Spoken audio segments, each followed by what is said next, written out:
आज पाकिस्तान को वजूद में आए तकरीबन 74 साल से ज़ायद अरसा हो गया है। लेकिन हमेशा से पाकिस्तान में पॉलिटिकल इंस्टेबिलिटी रही है, सियासी अदम इस्तेकाम रहा है।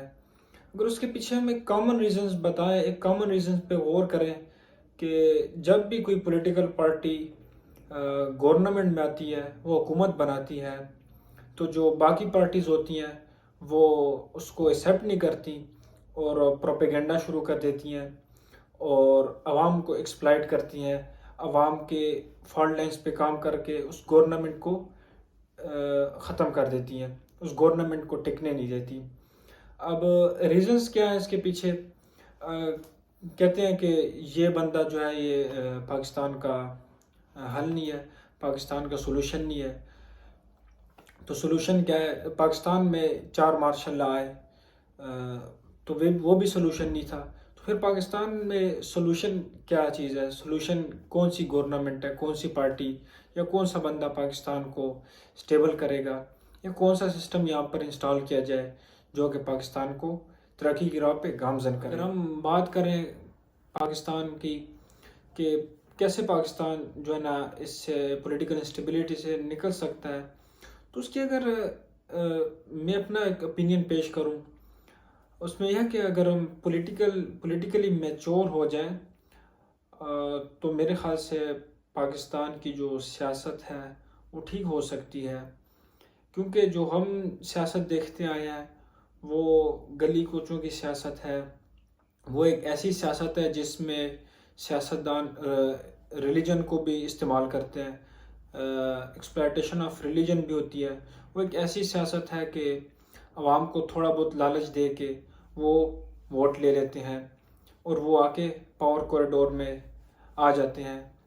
तो अगर देखा जाए तो अगर हम पॉलिटिकल मैच्योर हो जाएं, अगर हमारी आवाम अपने उन कैंडिडेट से, उन रिप्रेजेंटेटिव से ये सवाल करना शुरू कर दे कि आप वोट मांगने तो आए हैं, लेकिन आप मुझे बताएं कि आपकी एजुकेशन के बारे में क्या पॉलिसी होगी। आप जिस हल्के से इलेक्शन लड़ रहे हैं, उस हल्के से अगर आप मुंतखब हो जाते हैं तो आपकी एजुकेशन के हवाले से क्या पॉलिसी होगी, आपकी हेल्थ पॉलिसी क्या होगी।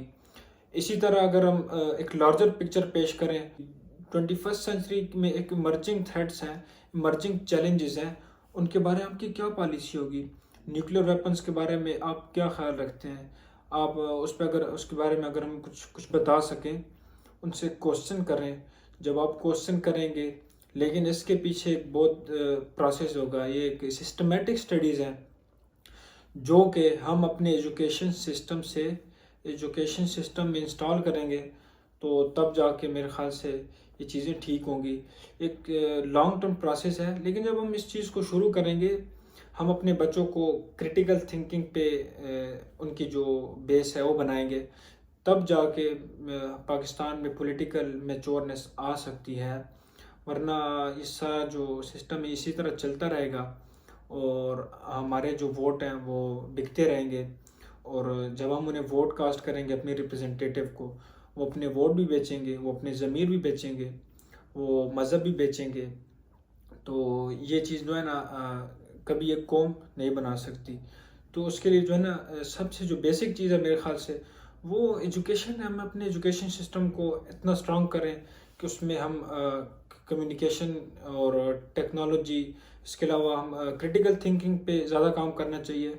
क्योंकि हमारे जो नौजवान हैं, जो हमारी यूथ है, और इसके अलावा जो स्टूडेंट्स होते हैं स्कूलों में, उनमें उनको जो है ना क्लाइमेट चेंज के बारे में नहीं पता होता, उन्हें आर्टिफिशियल इंटेलिजेंस के बारे में इतनी अवेयरनेस नहीं होती, या जो इमर्जिंग थ्रेट्स है आज के दौर में उनको इतनी अवेयरनेस नहीं होती। ये अवेयरनेस कैसे आएगी? ये पॉलिटिकल अवेयरनेस ये एक अच्छे एजुकेशन सिस्टम से आएगी। और जब हमारा एजुकेशन सिस्टम अच्छा होगा तो हम ना किसी को ज़रूरत नहीं होगी वो हमें इस्तेमाल कर सके। पाकिस्तान की आवाम में पॉलिटिकल मैच्योरनेस आएगी तो हमारे सियासतदान खुद बहुत मैच्योर हो जाएंगे। वो जब आपसे वोट मांगने आएंगे तो वो बहुत कॉन्शियस होंगे। वो जो है ना वो आपसे ऐसे वोट नहीं मांगेंगे, क्योंकि उनको पता होगा कि ये मैच्योर लोग हैं, ये पढ़े लिखे लोग हैं, इनमें क्रिटिकल थिंकिंग की कैपेसिटी है। اور وہ آپ کو اس چیز کا لالچ نہیں دیں گے کہ میں آپ کو ایک گلی پکی کرا کے دیتا ہوں، آپ مجھے ووٹ دے دیں۔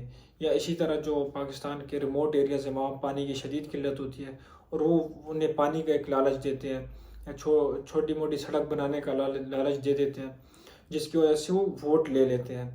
تو اسی طرح جب پاکستان کے عوام میں پولیٹیکل میچورنس آئے گی، وہ سوال کریں گے، وہ سوال اٹھائیں گے، انہیں پتہ ہوگا کہ میں نے اپنا ووٹ اپنی برادری کو نہیں دینا، بلکہ میں نے اس بندے کو ووٹ دینا ہے جو کہ میرے ووٹ کا صحیح حقدار ہے، جو کہ اس حلقے کا یا وہ جو ہمارا صحیح ریپرزنٹیٹیو ہے۔